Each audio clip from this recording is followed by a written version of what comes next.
Hey, it's Cal Forever here. I want to do a quick video of something I did when I moved out of my parents' house. My dad was like a drunk, somewhat in a way. My dad drank quite often, and it rubbed off on me, especially when I was a kid. And so when I turned 21, I started kind of like drinking a lot, and my body was just like, ugh, did not like that shit. And I don't think anyone's body likes that. And for me, I'm like kind of the all or nothing type of person. So when I drank, it's like I wanted to drink. But right now, I don't drink. And I haven't been drinking in, well,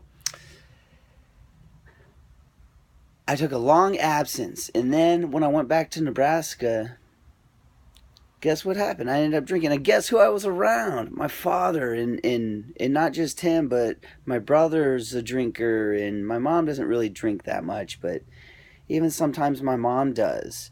And it's like, holy shit, I had to get away from that energy. I got away from it, quit drinking. And so it kind of brought up some stuff of what I did when I had quit before is I had gotten like drinks like this, like I guess I don't recommend necessarily coffee, but I kind of like coffee. I don't drink caffeine all the time, so when I drink it, it's like woo! It's like it perks me up and it feels good. And I like to do a lot of yoga and like breath work and energy work after I drink one of these or whatever I drink. Like, oh, I love this stuff. This stuff is amazing. Well, actually, I have not tried the coconut water aid, the cocoa aid. I have not tried the cocoa aid yet, right? The cocoa aid. But I love coconut water. Those were only 99 cents. Usually coconut water is quite expensive. Usually like $2, maybe $3. Especially in Nebraska where I was. But this stuff is good too. This stuff was a little bit more expensive, but it does have a little bit of caffeine in it. But the chia seed, mama chia. The chia seed is really good for indigestion, and that was something my body was like aching at when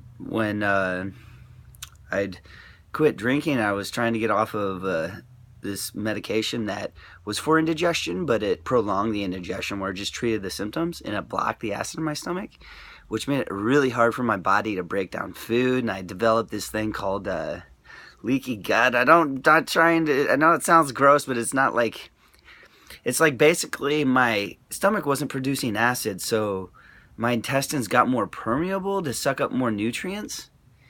And but by doing that, they started sucking up more toxins, and so I'd get like acne and stuff. And now I'm trying to heal myself from it. So this seems to be a really healing thing. And it's like this stuff that I'm sharing seems really personal, and I don't know why I feel like I got to share it with people and express it. And I don't know. I'm just an open person, and seed your soul. Seed your soul. But, my whole life is ahead of me. I have moved past these shadow aspects that most people hold on to their whole life. And I had a really good example growing up of this, and that was my own father. And I think a lot of us do. A lot of us really do. And it kind of, all that anger was like given to me, and then I had to just give it to him back. It's like I had to express it in front of him and just yell at him and like, and you know what? Those parts of my life are over. Those parts of where I was, the college student, drunk or whatever. It's so funny because I went to community college. I didn't experience the whole college scene like most people did, but it's like I learned more about people because my dad like held on to his college years, growing up, and it was just, it just rubbed off on me. And especially when I was a kid, experiencing that when you're a kid, and to experience someone that gets incoherent and drunk and highly intoxicated from time to time. My dad didn't do it all the time, but it's like my dad, now that I look back at that, and it's like really hidden by my whole family. There was one time where the cops got called, where my dad and my mom got in a fight because they were both drunk. And my mom would be pissed off if she knew that I said this, but I'm going to say it, like literally like maybe I shouldn't say it. Oh, it's so funny though. I think it's fucking funny what my mom said. And my mom basically like dominated over my dad.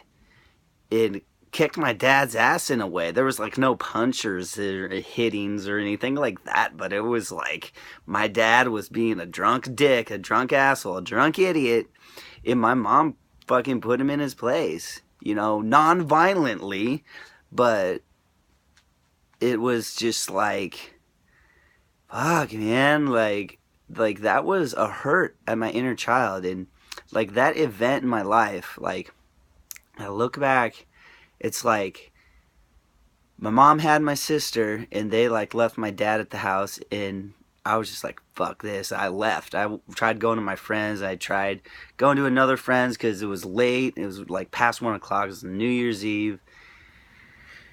And I'd snuck out a lot when I was a kid to like go screw around at night, you know, like TP houses sometimes. I did that a few times, but just because I was like a rebel. Like I always had to do things that people told me I shouldn't be doing. So just leaving the house at night after curfew, like I had to do that.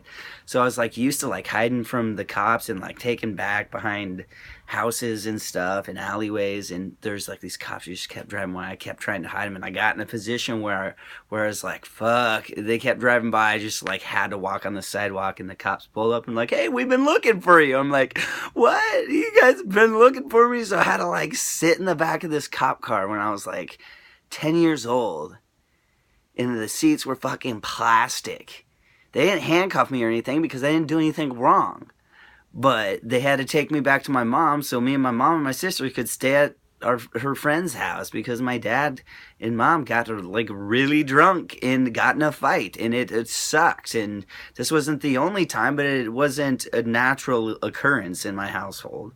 But even though it was almost because it only happened like 2 or 3 times, something like this, that it was really hidden and really stuffed down, and like both of my parents felt really bad about it, and so they never talked about it and they never did things like that again because it was horrible, and it scared us as kids, as children, and it sucked. And so later in life I had this constant reminder, and it happened fast. When I was in high school, I drank a little bit. There was like 2 or 3 times where I got so drunk that I got sick and threw up and thought I was gonna die, and all this bad stuff, like all this bad shit fucking happened to me.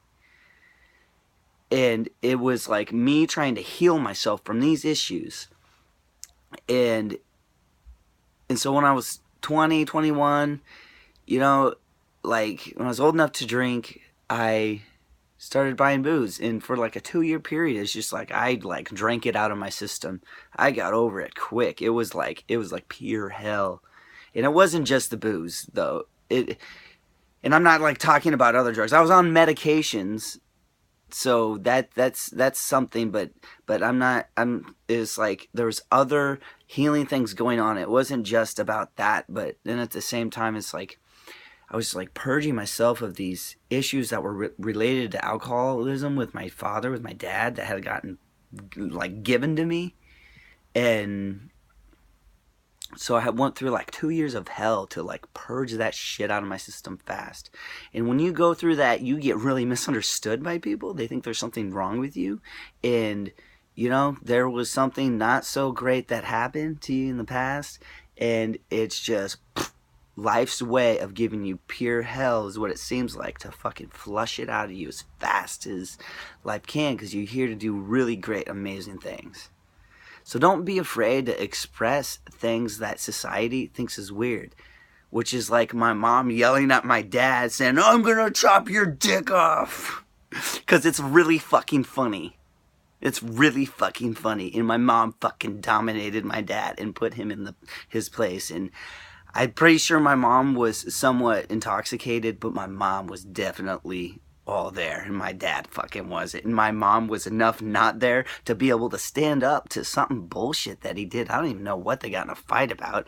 My dad just being a dick and ignoring my mom while they're at parties and stuff for New Year's Eve with their friends.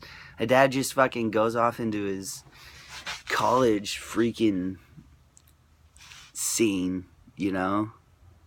What like still trying to heal himself from all this college stuff, because my dad got my mom pregnant and then they had to get married, and so my dad missed out on some of the years that he wanted to experience in college. So it's like my dad always gets drunk every fucking Husker game every Saturday. My dad's drinking, partying, or what, not necessarily partying, but fucking tailgating type of bullshit, and has been replaying in my life, in my dad's life, since I was born, and it is fucking an old story, and I hate football and fucking sports and all that shit. Sports are cool. I love sports. I like surfing, I like skateboarding, I like hockey a little bit, but competitive sports, bullshit to me. It's just not interesting. All sports I played like that growing up were for my dad. For my dad. I'm going to end this video. Cal Forever here. Thanks for listening. Don't be afraid to fully express yourself as much as your heart is capable of in this moment, which is everything. So do a video. I encourage you to make a YouTube video and do that kind of stuff. But yeah, this is what helped me get over some of the boozing, where I decided to replace it with healthier things, take it out of my life, replace it with something healthier, like cold brew, coffee, almond milk stuff that is like completely natural, you know, pure, no preservatives. You can pause it on that and look, but yeah.